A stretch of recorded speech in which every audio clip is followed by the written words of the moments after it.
નમસ્કાર વિદ્યાર્થી મિત્રો, કેમ છો? મજામાં વિદ્યાર્થી મિત્રો, આજે આપણે આવનાર સમયમાં ટૂંક સમયમાં એટલે આપણે 8 તારીખે 8/8 આપણી એકમ કસોટી છે અર્થશાસ્ત્રની અંદર, અને એમાં એકમ કસોટીની અંદર ત્રીજું ચેપ્ટર મહત્વનું છે, કારણ કે ત્રીજા એક ચેપ્ટરની જ એમાં એકમ કસોટી આવવાની છે.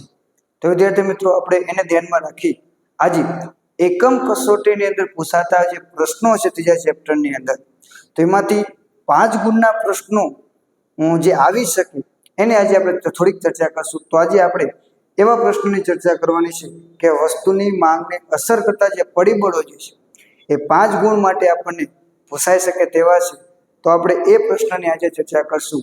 નેક્સ્ટ પિરિયડની અંદર બીજા 5 ગુણના જે પ્રશ્નો હશે એની પણ આપણે ચર્ચા કરશું. તો વિદ્યાર્થી મિત્રો, આવનારી એકમ કસોટી માટે તમારો આ પિરિયડ ખૂબ જ મહત્વનો બની રહેશે.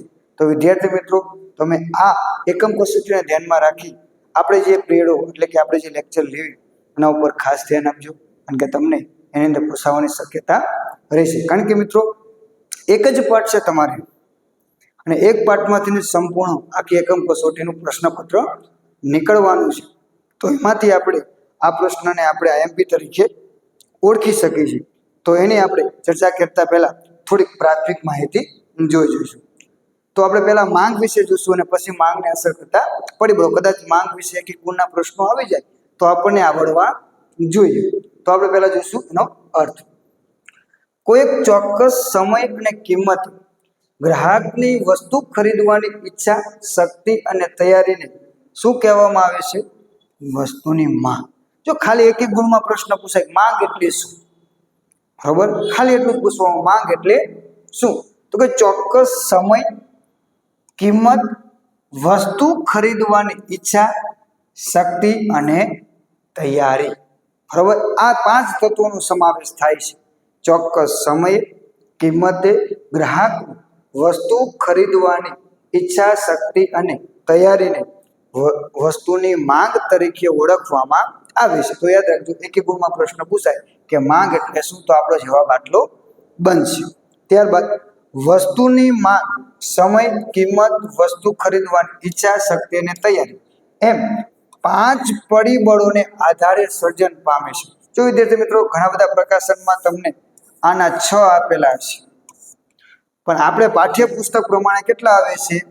5. તો આપણે 5 જ યાદ રાખવાના છે. અન્ય પ્રકાશનો તમને જે પણ કહેશે ધ્યાનમાં જ લેવાના, કારણ કે આપણું પાઠ્યપુસ્તક સાચું છે. જેમાં આ 5 પરિબળો પૂરક હોય તે તમામની હાજરી ફરજિયાત છે. જો આમાંથી એક પણની ગેરહાજરી હોય તો માંગનું સર્જન થતું નથી. આ 5 તત્વો હોવો જોઈએ. સમય પણ હોવો જોઈએ, કિંમત પણ હોવી જોઈએ, ઈચ્છા, શક્તિ અને તૈયારી પણ હોવી જોઈએ. તો જ માંગનું સર્જન થાય, નકર થાય નહીં. એટલે કે વસ્તુની માંગ ત્યારે જ શક્ય બને છે કે જ્યારે કોઈ ચોક્કસ સમયે, કિંમતે ગ્રાહક વસ્તુ ખરીદવાની ઈચ્છા, શક્તિ એટલે નાણું, અને તૈયારી એટલે કે નાણાં ખર્ચ કરવાની તૈયારી ધરાવતો હોય ત્યારે જ માંગનું સર્જન થાય, તેમ આપણે કહી શકીએ. ત્યારબાદ વિદ્યાર્થી મિત્રો, આગળ જે આપણે પ્રશ્નની ચર્ચા કરવાની છે એ બરોબર, તો વસ્તુની માંગને અસર કરતા પરિબળોની વાત કરી છે. તો અહીં માંગને અસર કરતા પરિબળો એટલે કે માંગના નિર્ણાયકો એમ પણ કહી શકાય. માંગના નિર્ણાયકો મુખ્યત્વે કેટલા છે? 2 છે. એક વસ્તુની કિંમત અને બીજું છે કિંમત સિવાયના પરિબળો. જો 2 છે પરિબળો, એક કિંમત છે અને કિંમત સિવાયના પરિબળો.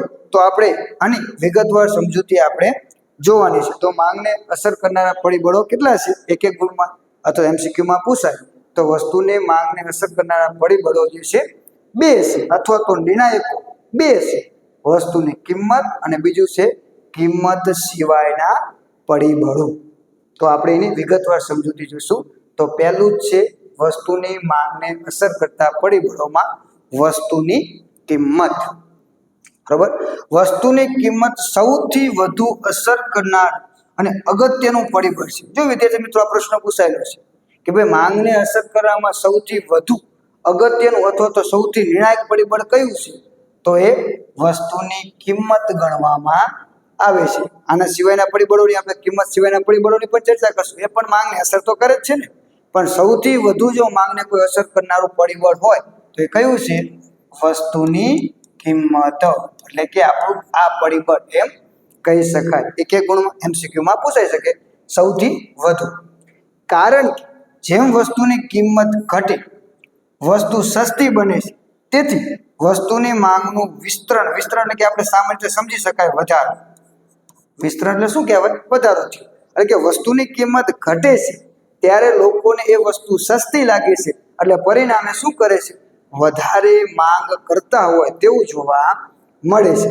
જ્યારે વસ્તુની કિંમતમાં વધારો થાય એટલે કે વસ્તુની કિંમત વધે છે ત્યારે વસ્તુ મોંઘી લાગે છે, એટલે શું કરે છે? ઓછી માંગ કરશે. તો ઓછી માંગને શું કહેવામાં આવે છે? સંકોચન તરીકે ઓળખવામાં આવે છે. જ્યાં કિંમતનું પરિબળ કામ કરતું હોય ને ત્યાં વિસ્તરણ અને સંકોચન શબ્દ વપરાય, વધારો ઘટાડો શબ્દ વપરાતો નથી. કિંમત સિવાયનું પરિબળ હોય અને એના કારણે માંગમાં ફેરફાર થાય તો વધારો ઘટાડો. આ યાદ રાખજો, કારણ કે અહીંયા વધારો લખો ને ઘટાડો લખો તો તમારો પ્રશ્ન ખોટો પડી શકે છે, પાડી શકે છે, ખોટો જ છે. બરોબર?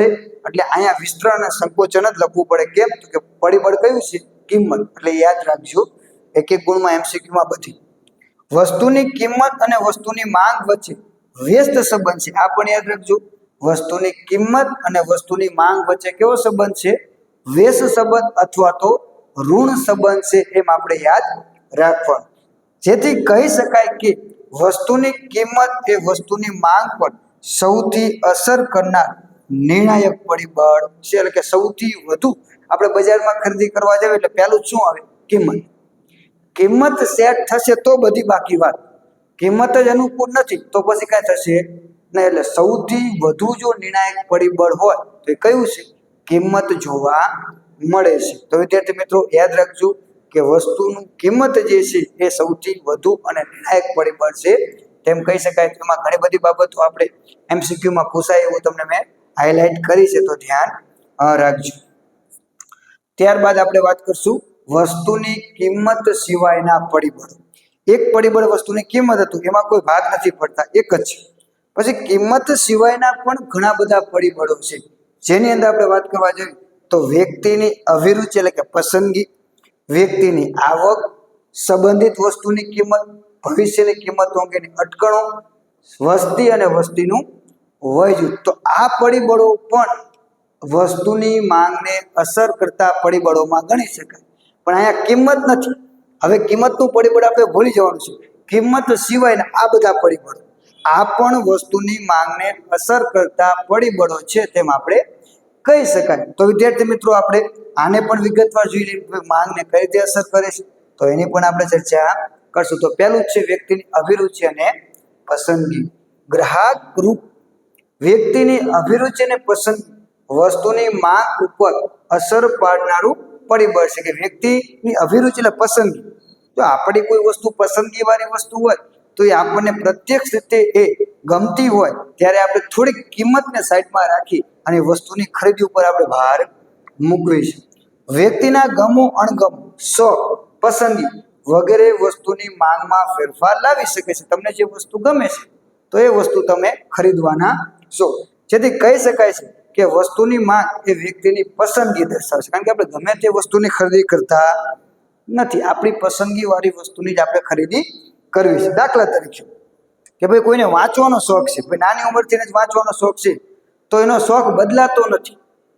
બરોબર? એને વાંચવાનો શોખ રહે છે પણ વાંચવા માટેના પુસ્તકો બદલાય છે. નાની ઉંમરે વાર્તાઓ વાંચે છે, મોટી એટલે કે પુખ્ત યુવા વર્ગ થશે ત્યારે નવલકથાઓ, શૌર્ય કથાઓ, શિવાજી મહારાજ, મહારાણા પ્રતાપ, વીર ભગતસિંહ આના વિશે વાંચવું એને વધુ ગમે. કેમ? તો કે એની યુવાની છે. પણ એ જ ઉંમર બદલાય એટલે કે જ્યારે વૃદ્ધ થાય છે, ઉંમર મોટી થાય છે ત્યારે ધાર્મિક પુસ્તકો વાંચે છે, મહાભારત વાંચે, રામાયણ વાંચે, શિવપુરાણની કથાઓ જોશે. તો શોખ એમ છે. એટલે ટૂંકમાં વાંચવાનો શોખ છે પણ સમય પરિસ્થિતિ પ્રમાણે પાત્રતા બદલાતી જતી હોય તેવું જોવા મળે છે. ત્યારબાદ વિદ્યાર્થી મિત્રો આગળ સંબંધિત વસ્તુઓની કિંમત. સંબંધિત વસ્તુઓની કિંમતમાં બે બાબતો છે, એક અવેજીપણાનો સંબંધ અને બીજો છે પૂરકપણાનો સંબંધ. એટલે આ બે વસ્તુઓ પણ માંગને અસર કરનારા પરિબળો છે. તો એ પણ આપણે વિગતવાર જોઈશું કે અવેજીપણાનો સંબંધ એ માંગને કઈ રીતે અસર કરે છે અને પૂરકપણાનો સંબંધ એ પણ માંગને કઈ રીતે અસર કરે છે. તો પહેલું છે અવેજી વસ્તુ. હવે અવેજી વસ્તુ કોને કહેવી પહેલા સમજી લો. અવેજી વસ્તુ કોને કહેવી? જો અવેજીપણું, અવેજી અસર અને અવેજી વસ્તુ આ બધું જુદું છે, બધું ભેગું ના કરતા. અવેજી અસર પૂછે તો પણ એ વસ્તુ જુદી છે અને અવેજી વસ્તુ એ પણ જુદી છે. તો અવેજી વસ્તુ કોને કે વિદ્યાર્થી મિત્રો? તો એક વસ્તુના બદલામાં તમે બીજી વસ્તુ વાપરો અને તમારા સંતોષ એટલે કે તૃષ્ટિગુણમાં કોઈ ફરક ન પડે અથવા તો એને વાપરી શકાય તેવી વસ્તુ હોય તો એ અવેજી વસ્તુ કહી શકાય. દાખલા ત્યાં બે ટીવી છે, બરોબર, સેમ્પલ છે કે આપણે માની લેવી બે ટીવી સરખા છે, એક એલજી કંપનીનું ટીવી છે અને એક સેમસંગ કંપનીનું ટીવી છે. માની લો એ નામનું ટીવી અને બી નામનું ટીવી, એમ કહી શકાય. બંને આપણને સરખા લાગે છે, બાહ્યરૂપ સરખા છે, બંનેની સ્થિતિ સરખી છે. તો આ વસ્તુ વાપરવી, આ વસ્તુ વાપરવી આપણે કોઈ વાંધો નથી. તો આ બે વસ્તુને શું કહેવાય? અવેજી વસ્તુ. એક વસ્તુના બદલામાં તમે બીજી વસ્તુ વાપરી શકો. હવે આપણે જોઈએ, બરાબર, અવેજી વસ્તુને સમજી ગયું કે અવેજી વસ્તુ કોને કહેવી? કે ભાઈ તમે દાખલા તરીકે બજારમાં વસ્તુ લેવા જાઓ તો પેન લેવા ગયા તમે સ્ટેશનરીમાં, તો કે ભાઈ તમારી એક પેન ફિક્સ હતી, એ નથી બીજી, તો એ લઈ લીધી, ચાલશે, તો એ અવેજી વસ્તુ. ચા અને કોફી અવેજી વસ્તુ. એક વસ્તુના સ્થાને બીજી વસ્તુ જરૂરિયાતો સંતોષવા માટે વાપરી શકાતી હોય તો તેવી વસ્તુને અવેજી વસ્તુ કહે છે. આ પ્રકારની વસ્તુમાં હરીફાઈનું તત્વ તીવ્ર હોય તેવું જોવા મળે છે. એટલે કે હરીફાઈના પ્રમાણમાં કેવું હોય છે? તો કે હરીફાઈના પ્રમાણની અંદર તીવ્રતા હોય છે. હવે આ અવેજી વસ્તુ જે છે એ માંગને કઈ રીતે અસર કરે છે એ આપણે જોવાનું રહ્યું છે. તો હવે ઉદાહરણ તો આપણે જોયું છે. આ પણ અવેજી વસ્તુ છે કે ભાઈ એક બાજુ એ નામની કંપનીનો મોબાઈલ છે, બીજી બી નામની કંપનીનો મોબાઈલ છે, એક એ નામનું ટીવી છે, બીજું બી નામનું ટીવી છે. તો આપણને દેખાવ બધું સેમ લાગે છે પણ થોડોક નજીવો તફાવત છે. પરંતુ આવી બધી વસ્તુઓ જે છે તદ્દન હરીફાઈ કરે છે એટલે અવેજી વસ્તુ છે. હવે એ કઈ રીતે અસર કરે છે આપણે જોવાનું છે. દાખલા તરીકે સમાન લાક્ષણિકતા ધરાવતી બે જુદી જુદી કંપનીના ટીવી, બાઇક, ફ્રીજ વગેરે અહીં મૂળ વસ્તુની કિંમતમાં ફેરફાર ન થાય અને તેની અવેજી વસ્તુની કિંમત ઘટે તો મૂળ વસ્તુ અને અવેજી વસ્તુ એકબીજા એક સરખી હોવાથી અવેજી વસ્તુ સસ્તી બનતા તેની માંગ વધે. શું કીધું છે? મૂળ વસ્તુ. દાખલા તરીકે આપણે માની લઈએ આ કંપનીનો મોબાઈલ જે છે એ આપણી મૂળ માંગ છે, બરોબર. આની કિંમત 10,000 રૂપિયા છે, બરોબર. આવું આપણે માની લઈએ. હવે આપણી આ મૂળ માંગ છે, બરોબર. મૂળ કિંમતમાં ફેરફાર નથી થતો એટલે આની કિંમતમાં કોઈ ફેરફાર થતો નથી, એના 10,000 રૂપિયા જ રહેશે. પરંતુ એના બદલામાં જે બીજો છે એટલે કે આપણે અવેજીમાં વાપરી શકાય બી કંપની છે, તો એની કિંમત પણ પહેલા 10,000 હતી, હવે શું થઈ ગઈ? એની કિંમત 8,000 રૂપિયા છે.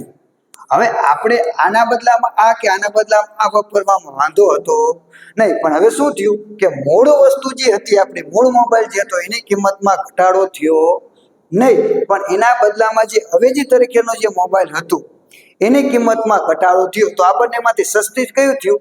તો કે આ મોબાઈલ સસ્તો થયો, બરોબર. આપણે એમ કહી શકાય આ મોબાઈલ શું થયો? આપણો સસ્તો થયો. એટલે લોકો શું કરશે? આની માંગ એટલે કે આની કિંમતમાં કોઈ ફેરફાર થયો નહીં, તેમ છતાં આની માંગમાં વધારો થયો, આની માંગમાં ઘટાડો થયો. તો આ શું કહેવાય? અવેજી. કે ભાઈ મૂળ માંગની કિંમતમાં કોઈ ફેરફાર નથી થતો પણ અવેજી વસ્તુની કિંમતમાં ફેરફાર થવાથી આપણી મૂળ માંગમાં પરિવર્તન આવ્યું, બરોબર. તો આમ એ સસ્તી બનતા એની માંગ ઘટે છે. આવું વિરુદ્ધ દિશામાં પણ થાય કે ભાઈ આની કિંમતમાં ફેરફાર નથી થતો, આની કિંમત વધે, તો શું કરશે લોકો? આની માંગ ઘટાડી આની માંગ વધારશે. હવે કિંમત એ ને રહી તો પણ માંગમાં શું થયો? વધારો થયો. પડી સમજ વિદ્યાર્થી મિત્રો? તો સરસ મજાની તમને આમાં સમજ પડી ગઈ. તો વિરુદ્ધ દિશામાં જે આમ અવેજી વસ્તુની કિંમત મૂળ વસ્તુની માંગને અસર કરે છે. એટલે કે મૂળ માંગ જે છે એમાં કિંમતમાં ફેરફાર ન થવા છતાં પણ બજારમાં એની માંગ વધે છે અથવા તો ઘટે છે તેમ આપણે કહી શકાય. ચલો વિદ્યાર્થી મિત્રો આગળ આપણે પછી પૂરક વસ્તુ. હવે પેલા પૂરક વસ્તુનો ખ્યાલ સમજી લો. તો પૂરક વસ્તુ પણ કે એક વસ્તુ વાપરવા માટે બીજી વસ્તુનો વપરાશ ફરજિયાત હોય તો એ બંનેને પૂરક કહેવાય.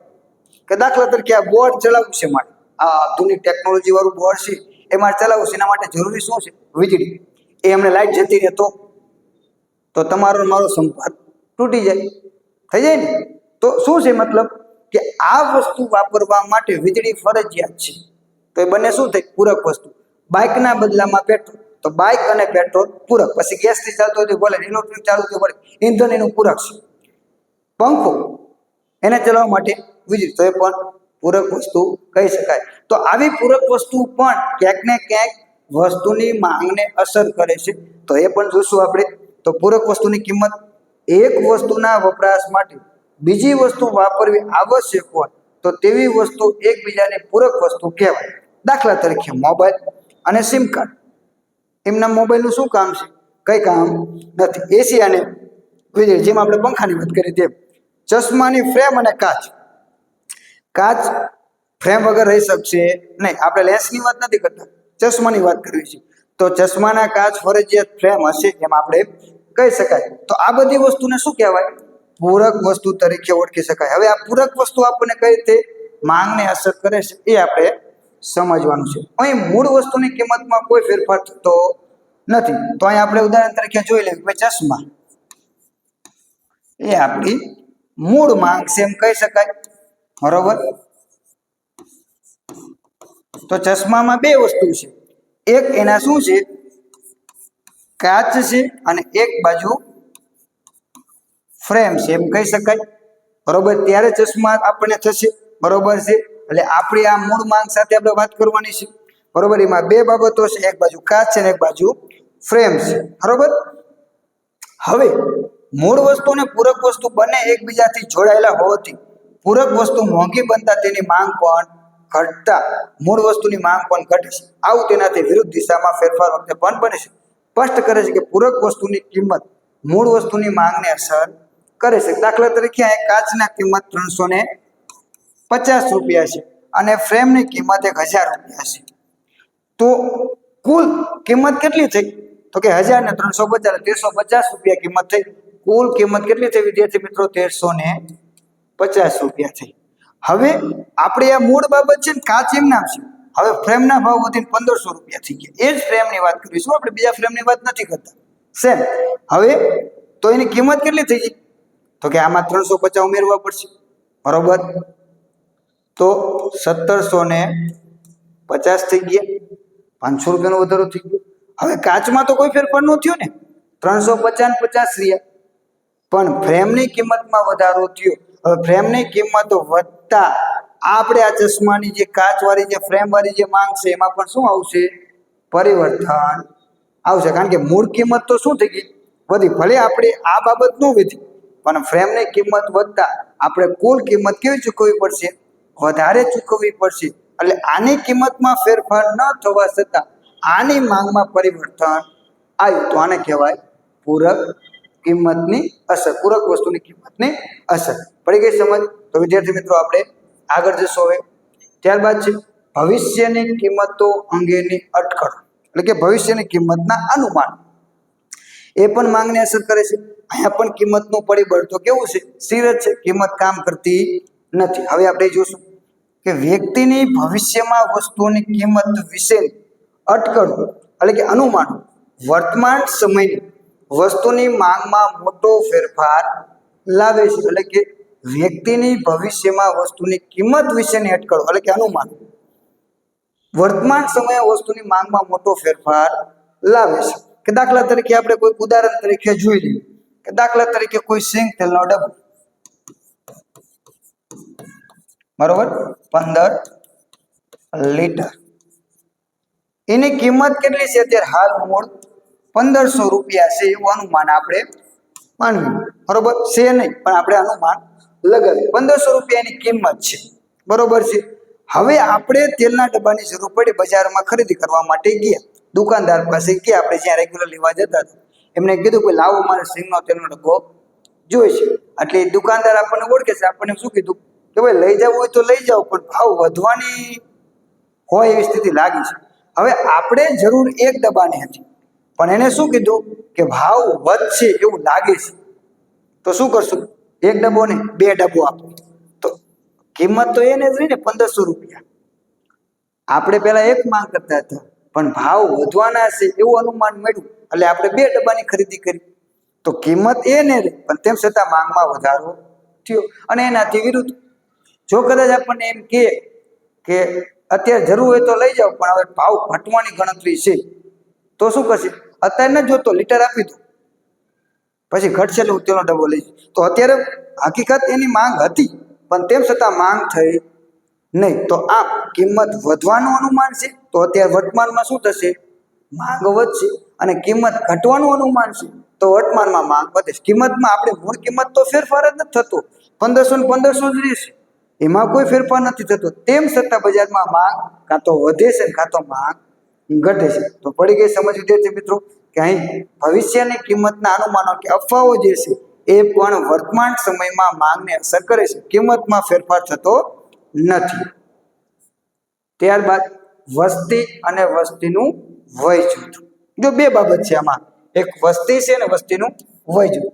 હવે સ્વાભાવિક વસ્તુ છે, વસ્તી તો સીધો સંબંધ ધરાવે છે. જેટલી વધુ વસ્તી એટલી માંગ કેવી રહેશે? વધુ રહેશે, કારણ કે બધા વપરાશ તો કરવાના છે ને. એટલે કે વસ્તીનું પ્રમાણ બજારની માંગને અસર કરનારું અગત્યનું પરિબળ છે. દેશની વસ્તી એટલે કે જનસંખ્યા જેટલી વધુ એટલે તેટલા પ્રમાણમાં વસ્તુની વપરાશ પણ થશે, એટલે માંગ વધારશે. તેથી કહી શકાય છે કે વસ્તી વધે તો વસ્તુની માંગ પણ વધશે, વસ્તી ઘટે તો વસ્તુની માંગ પણ ઘટે છે. એવું જ વસ્તીનું વય જૂથ પણ અસર કરે છે. વય જૂથ એટલે શું? તો કે 3 ભાગમાં આપણે વહેંચ્યું છે. 0 થી 14 એટલે કે બાળકો, ત્યારબાદ 15 થી 64 યુવા વર્ગ, અને ત્યારબાદ 65 થી વધુ વૃદ્ધો. આ 3 પ્રમાણમાં આપણે વય જૂથને વહેંચ્યું છે. જો આનું સંખ્યાનું પ્રમાણ વધુ હોય તો એ પ્રમાણે માંગ રહેશે, આ સંખ્યાનું પ્રમાણ વધુ હશે તો એ પ્રમાણે માંગ રહેશે, અને આની સંખ્યા વધુ હશે તો એ પ્રમાણે માંગ રહેશે. એટલે આ વસ્તીની વય જૂથનું પ્રમાણ જે હોય એ પ્રમાણે બજારમાં માંગ અસર કરતું હોય તેવું આપણે કહી શકાય. તો વસ્તી અને વસ્તીનું વય જૂથ પણ આપણી માંગને અસર કરનારું પરિબળ હોય તેમ આપણે કહી શકાય. તો વિદ્યાર્થી મિત્રો, આજના પિરિયડની અંદર આટલું જ. માંગને અસર કરતા પરિબળો તમને હવે સમજાઈ ગયા છે. ખૂબ જ સરસ રીતે આપણે એને સરળ તમારી ભાષામાં સમજાવવાનો પ્રયત્ન કર્યો છે. તેમ છતાં વિદ્યાર્થી મિત્રો, પ્રકરણ 3 ની અંદર તમને કાંઈ પ્રશ્ન હોય, કોઈ MCQ હોય, કોઈ એક ગુણનો પ્રશ્ન હોય, એનો જવાબ ન મળતો હોય તો તમે કમેન્ટ કરી શકો છો.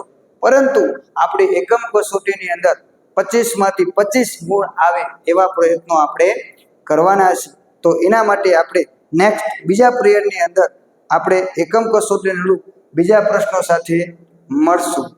ધન્યવાદ, આભાર.